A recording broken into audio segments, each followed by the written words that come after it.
focus on high crime rates and how we can reduce them. Here's the team: Haolin, Joren, and I'm Adam. The credibility of this is that I major in criminal justice and that all of our sources are credible. This is relevant because it affects everyone in this classroom.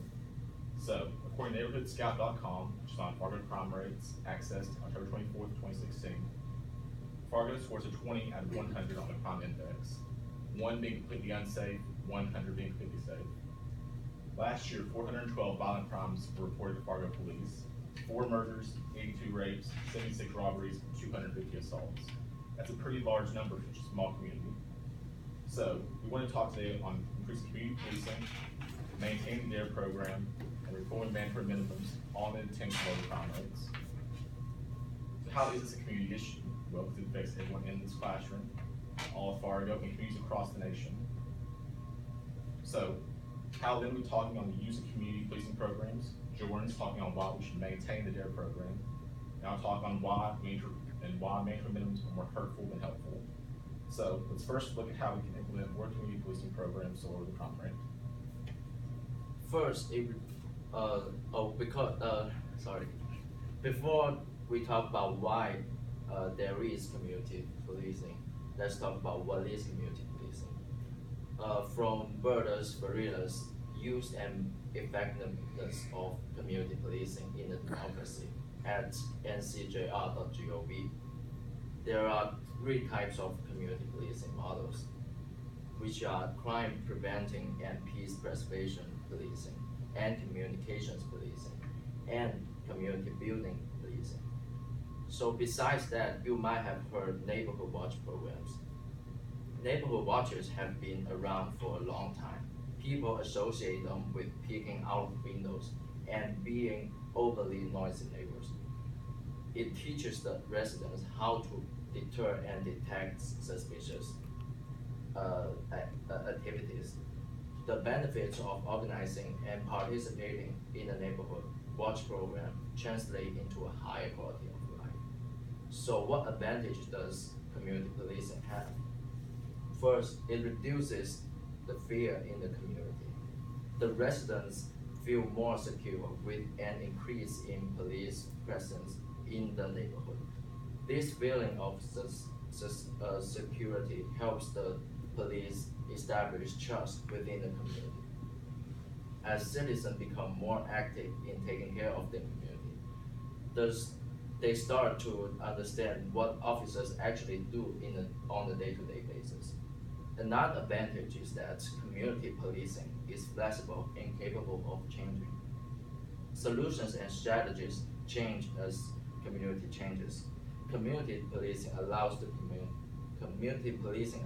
community to come up with solutions that will work with their own neighborhood and to change or eliminate those that do not work. In particular, there is Joren with benefits of their program. The DARE program, DARE standing for the Drug Abuse Resistance Education, is a program founded in 1983 to help kids in schools stay away from drugs and violence. This program started in California but quickly spread throughout the United States and was adopted by other countries and implemented in their school systems. According to com110.org, a website to explore pros and cons and controversial issues, last accessed March 2011. This year, millions of school children will benefit from DARE, the highly acclaimed program that gives kids the skills they need to avoid involvement in drugs, gangs, and violence. As of now, the DARE program is used in 75% of America's school districts and is used in 52 other countries. But as of lately, people are starting to doubt the effectiveness of this program, saying that it is inefficient. We need to keep this program in schools in North Dakota because it makes a big impact. According to the 2016 Comprehensive Stats and Trends Report, reported on July 1st, 2015 by North Dakota Attorney General Wayne Stengen, the percentage of kids that smoke cigarettes and cigars have dropped from the years 2013 to 2015, from 4.2% to 3.6% in 7th and 8th graders, and from 22.8% to 16.3% high schoolers. Alcohol and weed usage in these ages have dropped also. These percentages may seem small, but that is around 260 Fargo High School students quitting smoking. The DARE program is affecting kids, and we need to keep it around. Now here's Adam talking about mandatory minimums. Alright, so what's the first thing to talk about is why they don't work. The number one reason is they do not deter crime. They only punish people who have already been caught, which is the root problem with these minimums.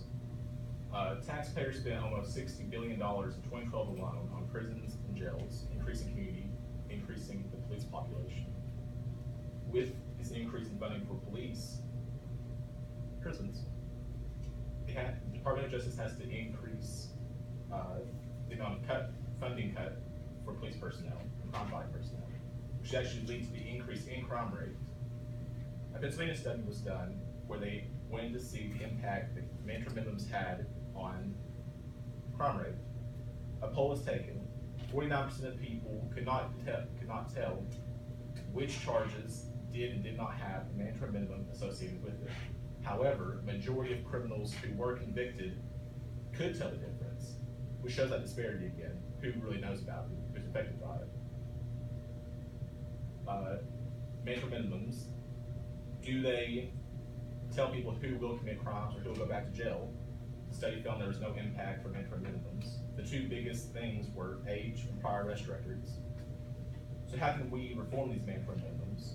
Well, on FAM.org, which is Families Against Mandatory Minimums, last access on October 24, 2016, they encouraged you to write your government, to ask for reform on mandatory minimums, or to ask to eliminate them entirely.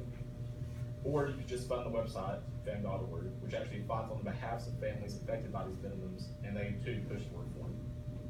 But if you do decide to go the individual route and you do write your government, I ask you to focus on the mandatory minimums that affect non-violent drug offenders. These offenses are usually absurdly long amounts of prison time with low non-violent offenses, such as 1 kilogram of heroin carrying 10 years automatically in prison without parole. It is with all of these different resources that we hope to one day lower the crime rates nationwide. Today we've discussed how community policing programs like the Neighborhood Watch can not only reduce crime, but keep the peace in the community. We've talked about how the DARE program can help reduce drug use in kids. And we've talked about how we can reform the mandatory minimums that don't lower crime rates. We want you guys to help by implementing these community policing into your neighborhoods to help keep the DARE program alive and reform the mandatory minimums. Here I want to quote Bill Rose, that I do a lot of programs on crime prevention, and when the community puts its foot down that it will not tolerate crime anymore, it can have a bigger impact than law enforcement ever will.